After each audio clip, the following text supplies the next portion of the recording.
தற்போது நன்மை செய்தி. ஆகம விதிகளுக்கு உட்படாத கோவில்களில் அர்ச்சகர்கள் நியமனம் தொடர்பான உச்சநீதிமன்ற தீர்ப்பு வெளியாகி இருக்கிறது. 3 மாதங்களுக்குள் கோவில்களை அடையாளம் காண உச்சநீதிமன்றம் உத்தரவு பிறப்பித்திருக்கிறது. ராமேஸ்வரம் கோயிலில் அர்ச்சகர்கள் நியமிக்கவும் அனுமதி கொடுக்கப்பட்டிருக்கிறது.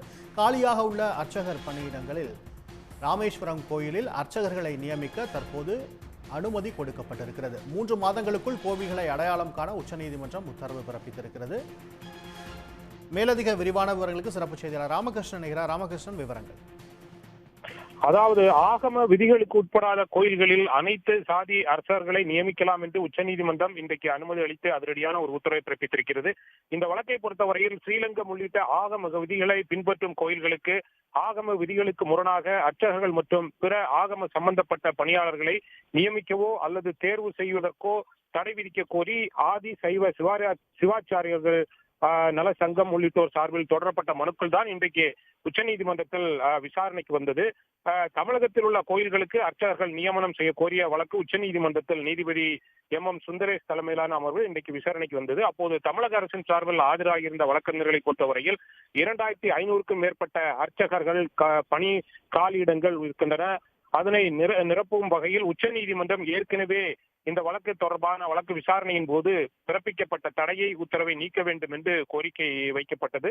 மனுதாரர் தரப்பில் ஆஜரான வழக்கறிஞர்களை பொறுத்தவரையில் ஆகம விதிகளை பின்பற்றும் கோயில்கள் மிக குறைந்த அளவிலேயே தமிழ்நாட்டில் இருக்கின்றன. அந்த கோயில்களுக்கு நியமனங்கள் செய்யக்கூடாது. பிற கோயில்களை பொறுத்த வரைக்கும் அர்ச்சகர்கள் நியமனம் செய்ய தங்களுக்கு ஆட்சேபனை இல்லை என்று கோரிக்கை வைக்கப்பட்டது. தமிழக அரசை பொறுத்தவரையில் உச்சநீதிமன்ற உத்தரவின்படி ஏற்கனவே இருக்கக்கூடிய சட்ட விதிகளின் அடிப்படையில் அர்ச்சகர்கள் நியமனம் செய்யப்படும். எனவே இந்த விவகாரத்தில் உச்சநீதிமன்றம் தனது தடை உத்தரவை நீக்க வேண்டும் என்று கோரிக்கை வைக்கப்பட்டது. மேலும் கோயில்களுக்கு அர்ச்சகர்கள் நிர்வாகிகள் உள்ளிட்டோருடைய நியமனம் செய்ய அரசு தயாராக இருக்கிறது. அதைத்தான் நீதிமன்றமும் கருத்தில் கொள்ள வேண்டும். எனவே உச்சநீதிமன்றம் ஏற்கனவே அர்ச்சகர்கள் நியமனத்திற்கு விதிக்கப்பட்ட அந்த இடைக்கால தடையை நீக்க வேண்டும் என்று கோரிக்கை வைக்கப்பட்டது.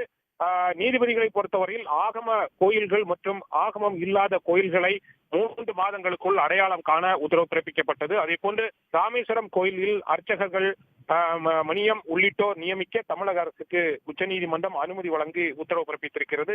மேலும் ஆகம கோயில்கள் அல்லாத கோயில்களில் அர்ச்சகர்களை நியமனம் செய்யலாம் என்பதும் உச்சநீதிமன்ற நீதிபதியினுடைய உத்தரவாக இருக்கிறது.